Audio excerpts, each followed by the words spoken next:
In this episode of Moviewallas, we talk about Shelter and 28 years later, The Bone Temple.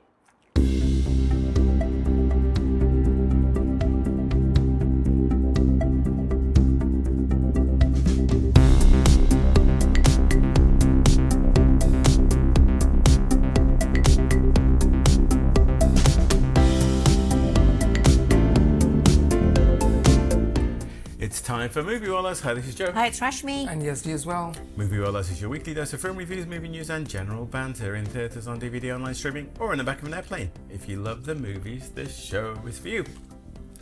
Greetings, greetings. Greetings. Hello, everyone.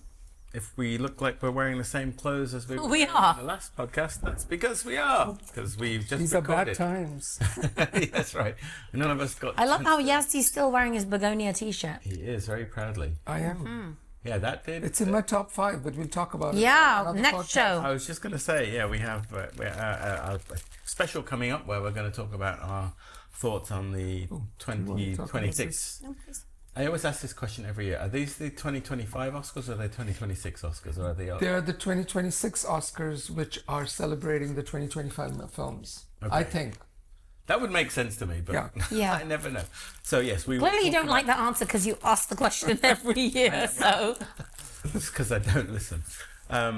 Yes, so we will be definitely talking about that plus our favourite movies of the year. So I have to apologise about my voice. Yes. So I lost my voice while we were travelling, and it's taking its time to come back. I know I had weeks of peace and quiet. Yeah, no, we got a humdinger of a cold while we were. Before we travelled. Yes, well, I mean, that's right. Yeah, no, I was down for the count Christmas Day. We travelled not long after that. And Yeah. yeah. This was a beast. Yes. A beast of a Yeah, I beast believe of a many bug. people have I got had this. that You too, had it yeah. too, right? Yeah, it took me. It's taken a long time. I don't know if it's an age thing or... I just think our immune systems haven't had a good workout since COVID. Correct. Like we were masking for a while. We were, hand sanitizing for a while, and that's all seemingly gone out of the window. So when we get something, it really wallops us. Yeah. But anyway. Should we talk about a new snack? Yes. Yes. Don't rustle your paper too much, though. Okay, sorry. But Okay. no, rustle away. But I mean, don't like. So these rustle are and called... Las legítimas y acreditadas torta de aceite de Inés Rosales. Yes, they're delicious. Basically, Translate means the legal and accredited tortas of olive oil from Inés Rosales and from this town Calle Real in Castilla de la Cuesta in Spain. yes. It's one of those European things where they Yeah. have to be made a certain way. Yeah. Correct. So these To are be made in Spain. certifiable. Correct. Yes. So yes, we got So they're these. called tortas. tortas, but they're kind of like a cookie meets a... Cracker. Yeah, cookie meets a cracker meets a... Indian They're naan. sweet. Yeah. But they're not overly sweet. They're not overly sweet, and they're lightly flavoured, and they are absolutely divine. Yes, They are really good. And while we go into the podcast, at some point I will talk about my Como jars. These are peanut flavour sandwich thin biscuits. Yeah, and Joe purposely bought peanut because he knows that Yazdi and I don't like it, and I thought it was milk chocolate, actually, when we bought them. Well, when I and picked I up the just box- realised it was peanut butter. I'm like, That's pretty that's low, a bit Joe. naughty to That's- buy that- something that no, you can't in my share with defense- Yazdi and I. In my defence, I said, well, it's not you're allergic. You can try it.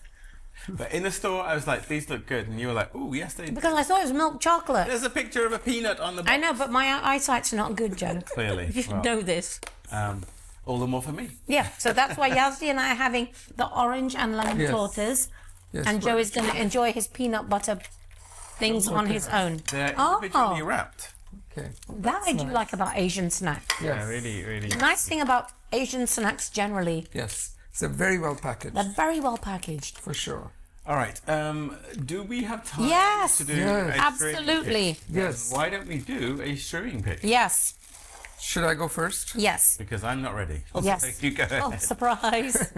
So I'm coming late to this, but I've been ready with this for the last 2 months. My recommendation is the show which has been the #1 show on HBO all through the holidays and through January. It's the show Heated Rivalry, Oh. which is about, it is this little Canadian show which approached HBO And HBO said, no, we're not going to do it. So they went and they made this show like on a streaming service in Canada called Crave. Okay. And Netflix, after they saw it, picked it up, and it's been the #1 show in all of December, all of January. Netflix or HBO? Sorry, HBO. Okay. Let me correct it. #1 show on HBO. Okay. It's about two competing hockey teams, and it's in the hockey world. But the captains of the two hockey teams fall in love with each other. Oh, I love that. Okay, so it's 6 episodes. They're about 50 minutes each. There's a lot of skin. That's probably the reason why Netflix probably originally refused to watch it. HBO. I keep saying Netflix. Most people think the first 2 episodes are just porn or soft porn, and they just Like Bridgerton. Yes, like Bridgerton. There's no frontal nudity, but Okay. outside of that, they push it. Okay. Okay, they push it. Most people, a lot of people say this show is nothing different than a Hallmark movie. And I understand where they're coming from. Some people say it's just porn, and I understand where they're coming from. I am amongst a group of people who believe that there are 2 episodes in the movie. I'm saying on the show. Everybody agrees episode 5 out of 6, the 5th episode, is probably one of the best hours on television ever. Period. Oh, wow. Right? Okay. I agree with them. I actually think episode 3 is probably one of the best hours in television. Wow. Because I love romantic comedy. Yeah, I know. I love a well-written story about 2 people falling in love. Yeah. And in episode 3, the show does something which a lot of shows do, which is that they're following a certain group of characters, and then suddenly one episode it's like a whole other characters. Yeah. And so episode 3 is a perfectly self-contained 45 minutes about these 2 other characters, which is just chef's kiss. Oh, I feel like that looks The Last of Us. The Last of The Us. Last of Us. Right, that one. And it ached. By the time I got to the 6th episode, like many, I was sobbing, and I was very moved, and I was like, Is that because you were episode missing us? I think that may be because you were missing but us, it's Yazdi. so beautifully written. Yes, I was missing you guys. But really, this show gave me life during the holidays because and it also presents love, especially like between 2 men So you in a very watched it very quickly then? That sounds like you watched it. Yes, by the time I got to it, because it was recommended by a lot of people, Yeah. the first 2 episodes, I'm like, what is this? This is just silly. Yeah. By the time I finished episode 3, I was so into it that then I was like rationing it. I watched like 1 episode at a time. So if the very, I don't want to say explicit, but the very frank nature, Saucy. the saucy nature doesn't turn you off, I think really it's amazing. It's so beautifully written. And it's about these 2 guys. One of them is Russian. The other one is Canadian. Okay. And there's stories about their families and how they will never accept them. And it's kind of, they're kind of keeping it a secret. And by the time it gets to the last end, it's so well written that it just grounds everything. Okay, so what is it called? Heated It's Rivalry. called Heated Rivalry. On HBO. On HBO. Everybody should watch it, I think. It's quite something. Okay, very nice. So my pick is following on from the India theme. I really wanted to watch this and have the experience of watching a movie in India, in an Indian cinema, Yazdi, that you've told us about so many times. It is the movie that is now streaming on Netflix called Dhurandhar, and I'll spell it for you. Dhurandhar. It's got a great cast. Ranveer Singh, Akshay Khanna, Sanjay Dutt is in here. Those are old Bollywood names. Yes. Yep, old Bollywood names. The description is an underworld saga following a network of criminals, informants, and operatives whose lives intersect navigating covert operations, espionage, and betrayals. It is hyper masculine. It is hyper violent. But there's something in here that's really got me. It's got an amazing soundtrack. The music is incredible. It's mixed like Bollywood songs from the 70s into like modern techno dance tunes. Yep. It's got some good original stuff in here in like Arabic. It is a Joe, I think you put it nicely. We watched this. It's a three and a half hour movie, 3 hours and 32 minutes. We watched it over 2 evenings, which was very doable. It's subtitled, obviously. It's in the language, in the Hindi language. Joe, you described it really well, where you said it's kind of like a propaganda movie in some ways. Well, is it like a sprawling epic, or it's more focused? It's very focused. I mean, it is over a period of years, but it's essentially about the insertion of a spy into the Pakistani mafia / terrorist network. And it does weave together. It's based on true. So I think they've taken certain facts, historical events from like the late 90s through to the mid 2010s, and woven them together with dubious thread. Because I think what I meant by propaganda, Rashmi, I think it's very in line with populist politics in India today. Yeah, sure. And so, I want to be careful about how I talk about this because, I don't want anything I say to get misconstrued. But I mean, I just think that that's what it is. And, so, which is dangerous. Well, right. Could be. And for a movie that is as hyper-masculine and violent as it is, I think, it and the way that it plays up the events for, this is, no, I won't go there because it is spoiler territory. Yeah, but there are certain events that have happened that they dramatize, weave into the narrative. Yeah. And then it is done to make you quite rightfully angry. Yeah. Right? Let's not beat around the bush there. But at the same time, I think, and that's what I'm saying. They're playing with fact, and then they're woven this narrative around the fact. And I don't know how much of it is based in reality and how much of it is artistic license. Yeah. I mean, there's a lot of artistic license because the violence in this movie is. I mean, we talk about comic book, tone from Send Help. Like, this is the most violent thing I've seen in Indian cinema. Yes, agree. Like, that's saying even in Hollywood. I mean, it's John Wick-esque. But not like a small, not like a small amount, like a huge amount. Yeah. So. Yeah, there's just some... And again, this isn't meant as a review of the movie, right? In any way, shape or form. It's just we both watched it. But that's my recommendation. Yeah. Again, if you are allergic to hyperviolence, hypermasculinity, then don't watch this. If you don't like subtitles, don't watch this. I really enjoyed this movie, and I'm shocked that part 2 is already coming out in March. Does it end on a cliffhanger, or it kind of resolves? It resolves. It's a standalone movie, but it's very clear, and they tell you that part 2 is coming out in March of 2026. So that's like literally 4 weeks' time, 5 weeks' time, which is shocking. So I don't know if they made 2 parts to the movie, or they made they probably a double header or something. Yeah. But it's very good. It's very good. The only thing that I didn't like was Ranveer Singh's really long hair. Yeah. Huh. He has really, really long hair. Really, I mean, it's a full-on really mane. Ridiculous. It's a full-on mane and beard that's actually quite comical. Yeah. It's like, what are you doing? Yeah. All right, my pick then for my favorite thing that I watched on Netflix in January was Skyscraper Live. This was Alex Honnold. Oh my God. The free climber. And it's available now as a recording. It is, yeah. But I'm not going to recommend it because it was my favorite thing to watch. But the commentary was actually quite laughably bad. And so they did this live comment. So Skyscraper Live is Alex Honnold, who is... Of Free Solo, which is the movie I will recommend instead. Okay.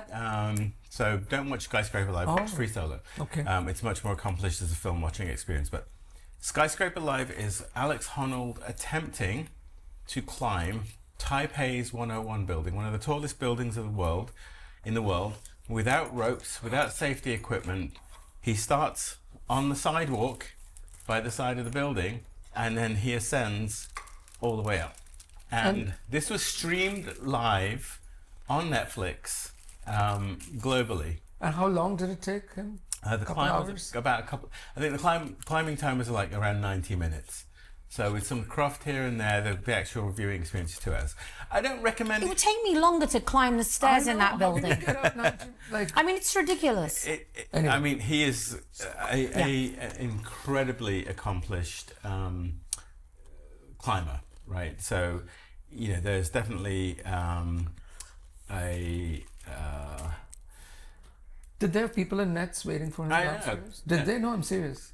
It didn't look like it. No, they had no safety. The 5 minutes I watched it. He was climbing the building, and so he's incredibly accomplished climber. But you know, I mean, and to him, this was ostensibly a fairly easy climb because he did kind of schlep his way up the building without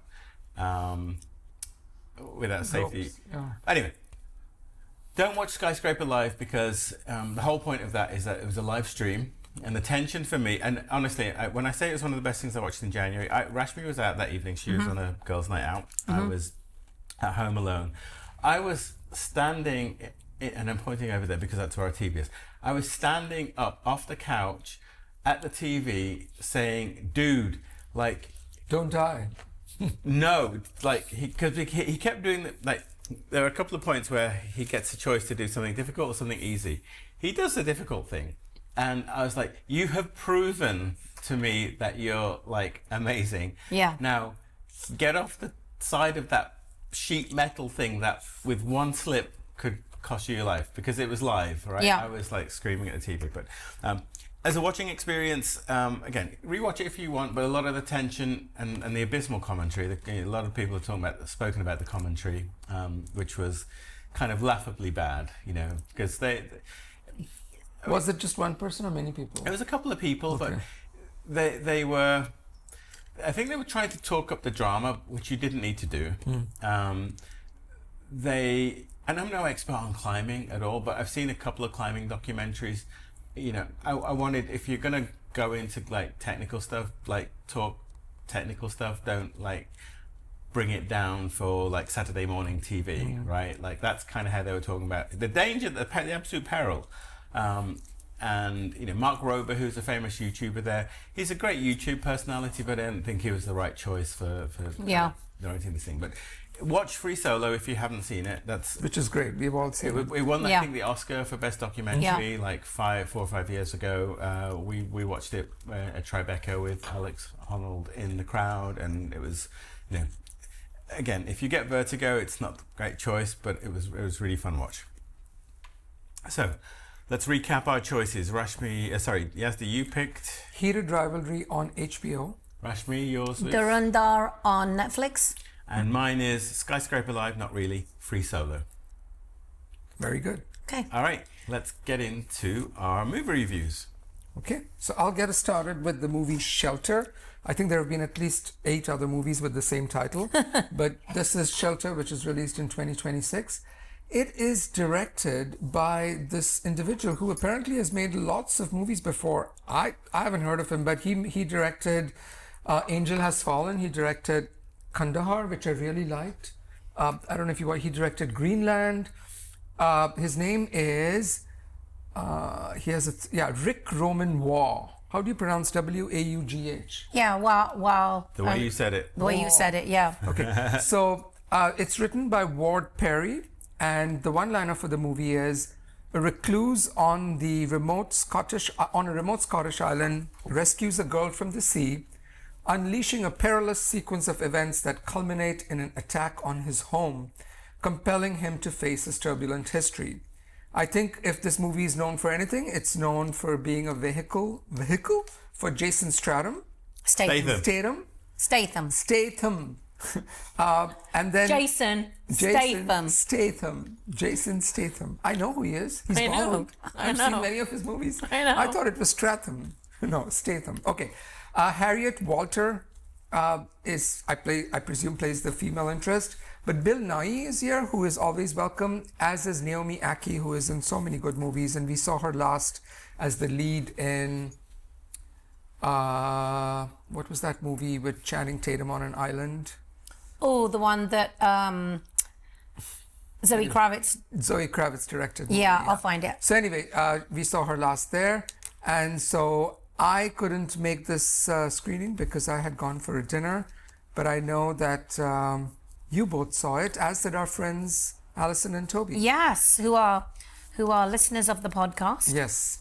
So And Rashmi, Yes. tell us, what did you think of Shelter? Is it worth seeking out, or should we seek shelter from Shelter? Look, whenever there is a movie where Jason Statham is headlining, you always need to knock a few points off, right? Because it's never going to be. Don't be unfair.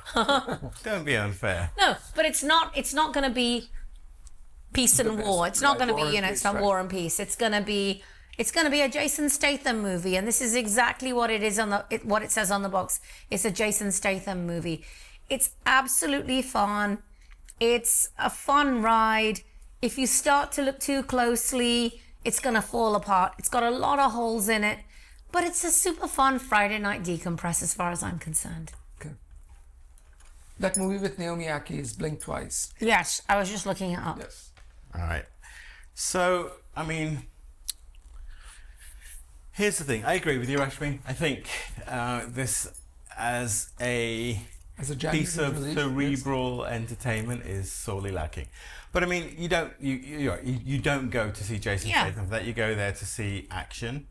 Overall, I mean, I have to say, I was kind of disappointed with it. Yeah. And because I did go there to see this big kind of Jason Statham kind of action movie, and this is my kind of stuff, right? I like a good, well executed, action movie, but I feel like there are a lot of logical inconsistencies in the movie. So again, you can't pay too close attention, right? So, case in point, there is a rescue at sea.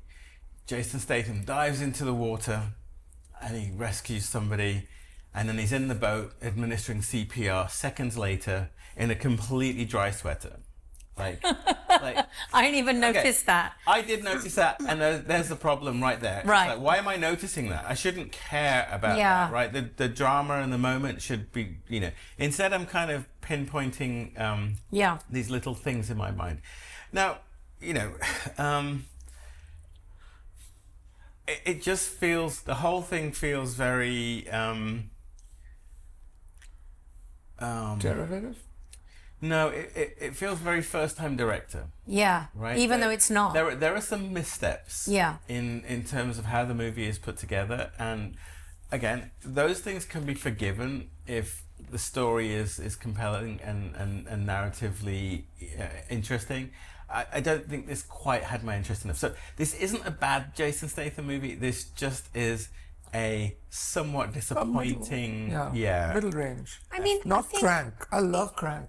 Have you seen Crank? No. No. God, it's so good. Sometimes something can be so bad it's good. Correct. And this isn't so bad that it's that good. For me, it's a fun ride. I again, what I found was, I think there's a whole script somewhere, and they forgot to film some parts of it. Right. Because there's big gaping holes about why the person that he saved is so important to save, and who that person is. We still don't know. So there's a lot of unanswered questions. But in terms of the chemistry of him and this Bodhi Ray, what's her name? Bodhi Ray. Brethnak. The chemistry is the young girl. The chemistry between them is really good. Bill Nye, I don't know what Bill Nye is doing in this movie. I don't think he knows what he's doing. He's a caricature of some bad Bond villain. I don't think he knows what he's doing. Yeah, exactly what you said. He has to go to the grocery store too. That's true. And prices are on the rise. Yes. But Naomi Aki's really good in this. I liked her in it, but she's in a different movie. Yes. So I don't know. It's not a waste of time. It's a great Friday night decompress is how I would describe it. If you're looking for something to watch on the back of an aeroplane, watch this movie. It's perfectly okay. Yeah, and look, I think I've been kind of, I sound like I'm real down on it. I was in the moment with this movie. I went on its journey. I was just irritated that it wasn't better because there's a tone to it that's like brooding and very serious. And my favorite Statham movies are like Meg and Meg right? too. Yes, right. There's a nod and a wink to the ridiculousness of it. Here we have Bollywood style fights. With people getting their faces pummeled. Yes, it is violent. It's got and kind of getting up and then pummeling back and like the incredulity of action movie like John Wick is not even slightly realistic. Yeah. Right. But because again he can have his head smashed with an iron bar and then kind of dust off his shoulder and carry on walking down the hall. Right. But in this movie, because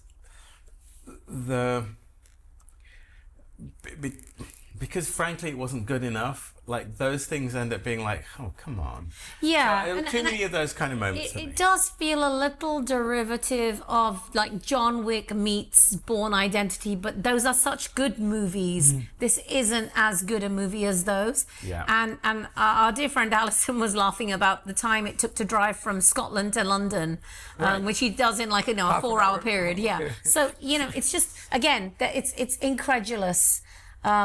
But despite that, I still like that central relationship between him and the young girl. But the fact that he doesn't feed her for like 3 days, or she doesn't change her clothes, or it's just weird. There's like right. Why? There's a lot of those there things? are a lot of things that are missing. I think maybe there was like a whole reel of movies somewhere that they forgot to edit in. Maybe I don't know. To me, it's a couple of script rewrites away from something a lot better. Yeah. I think.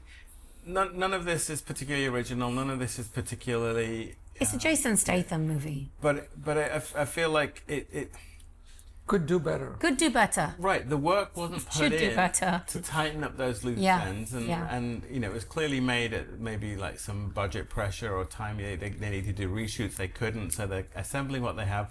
Again, There's a really cute dog in it. Yeah, there is, but Yeah. So. Again, I would have liked more of that stuff. Yeah. Like, instead, we don't get that. So. Yeah. I did find myself looking at my watch because it's a very slow start. Like it takes a good 25, 30 minutes to get to the inciting incident. Okay. Yeah, the pacing is off. Pacing is off, and then it all happens suddenly. Yeah.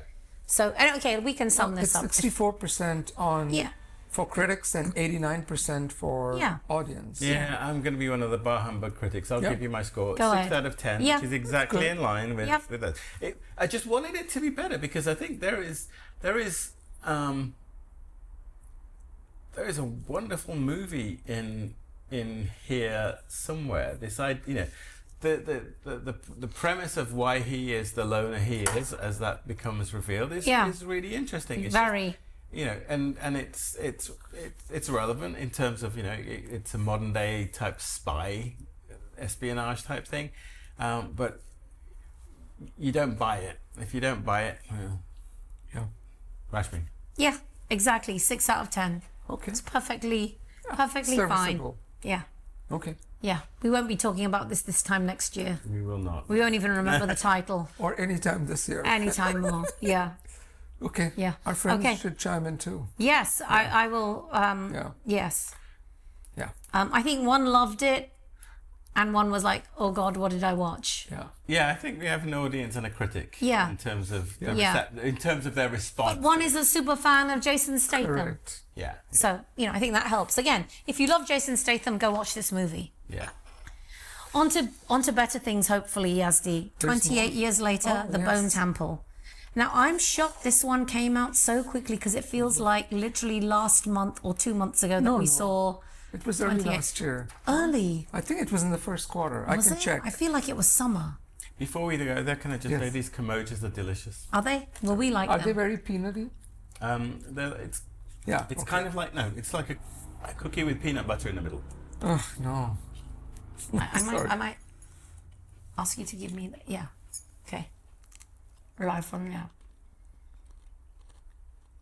Oh, they're not bad. No, there you go. They're not bad. You have to say they're not bad. They're not very peanut Okay. buttery. Okay. I think you should try them. Okay. I will. Okay. All right, let's talk about 28 years later, The Bone Temple. Okay. So, Rashmi, are you going to tell us? Yes, so expanding upon the world created by Danny Boyle and Alex Garland in 28 years later, but turning that world on its head, Nia DaCosta now directs 28 years later The Bone Temple. In a continuation of the epic story, Dr. Kelson, played by Ralph Fiennes, makes a discovery that could change the world as they know it. And Spike's Alfie Williams' encounter with Jimmy Crystal, played by Jack O'Connell, becomes a nightmare he can't escape. In the world of the Bone Temple, the infected are no longer the only threat to survival. The inhumanity of the survivors can be stranger and more terrifying. And we saw the Bone Temple in the last movie, which was Correct. the 28 years later. Which that movie should have been called The Bone Temple, but carry on. Yeah.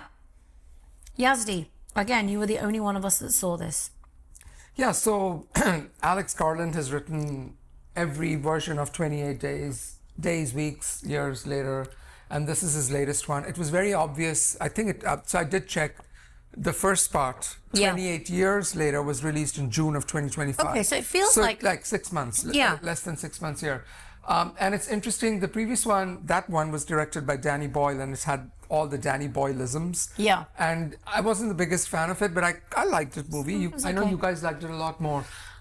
This one is directed by Nia DaCosta, who last did Hedda, which we saw, which was on Amazon Prime, which was not horror at all. Hedda. Yeah, the one it was a contender for Oscars this year, recent, like within the last 2 months. Correct. Yeah.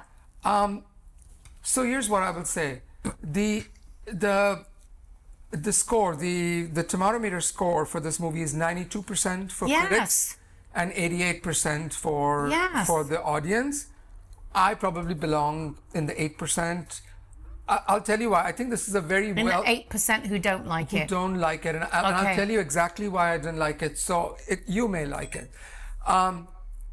So this movie has a different... Because, Danny Boyle can't help but make everything very kinetic and fast. Yeah. This movie is a little bit more slow, and it... Nia DaCosta did the Candyman movie. She did the Candyman remake, which was brilliant. Excellent, yeah. I didn't like You it. didn't like it? Yeah. You liked it, yeah. And partly the pacing of it was what was upsetting. So this one, I'm okay with the pacing too. But the thing which really turned me off, and this is a Yazdi problem, is that the movie front loads some violence which is so sadistic, and it comes so early on. How come And all these movies are so it was violent so these sadistic, days? and I'm okay with violence, but it was just mean and cruel. And I think the point of this particular entry is that humans are far worse than any zombies, right? That humans left to their own devices, like essentially the Jack O'Connell character was introduced at the end of the previous movie. Do you remember? He has this cabal of people. Yes. And I thought that the little boy gets taken in by the cabal and they kind of protect him. Instead, what we find in this movie is that this group of people are just heinous, and they're all under the sway of this guy, and he like rules like a authoritarian, and if anybody speaks out, he kills them.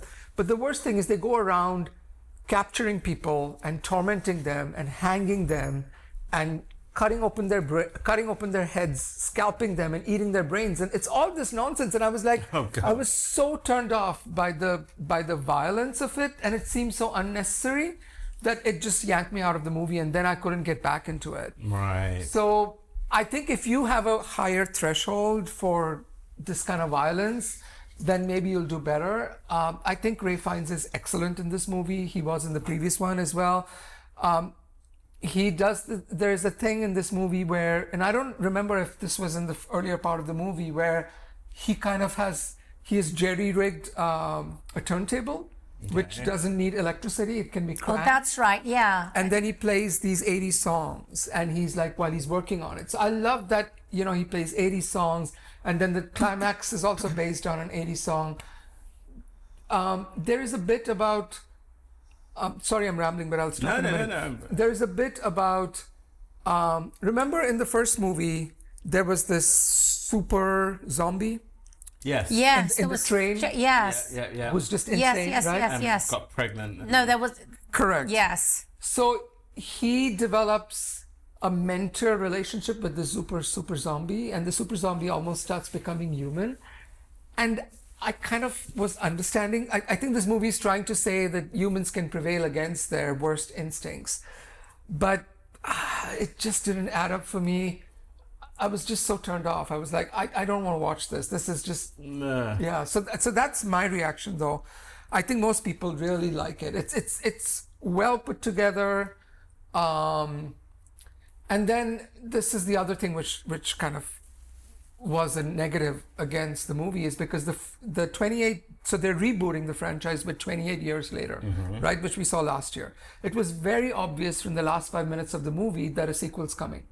And they do exactly the same thing with this one, is that instead of wrapping this up, there's a proper conclusion, right? That things happen and, you know, certain characters are lost, whatever. Last 5 minutes, it's like, okay, now it's a setup for the third one. And it's a spoiler, so I won't say, but that kind of turned me off as well. Like, can't you just make a fully contained movie without, you know, reeling us on? So, what I'm going to say is... Sorry, did this one pick up on the end of the last one? Yeah, it literally begins the moment after the last one ended. Okay, you may have said that. I missed it. No, I did not. It literally begins the moment after. Okay. And then, you know, Jack O'Connell, who was so good in Sinners, remember? He was, Yes. you know, he was so good in it. He's just reduced to this heinous, abhorrent shell of a man who's just, he's just power crazy and he, like, nothing is beyond his means. So I think he's wasted in that role, which doesn't get him more to do. So for me, it was a 5 out of 10, but anybody else go, I think you guys will do better. Okay. Yeah. What was your score? 5 out of 10. Okay. Yeah. Yeah, I didn't love last year's entry. Yeah, I didn't. Danny Boyle is always very interesting, but the universe wasn't engaging enough for me. Yeah. Okay. Yeah. All right. I guess that's it for this podcast. Thank you again for listening. Thank you for watching on YouTube if you have done that. We appreciate you. There was a little bit of a missing piece of video in the middle because my camera decided to spit out its recording card. But Yeah, I saw that. that's a production thing I'll have to look into. Again, we will be back very soon. We intend to do a podcast on our thoughts about the 2025-2026 Best of the year. and our annual Muggies, which is where we talk about our favourite pictures of the year. Now, winners can get a Moviewallas mug if they call us. So, This is true. Ryan Coogler, Do you want a muggy? I think you're high up on the list, on my list at least, to get a Muggy. All right. Until then, Too many movies. too little time, mate. Goodbye from me. And me. And me as well.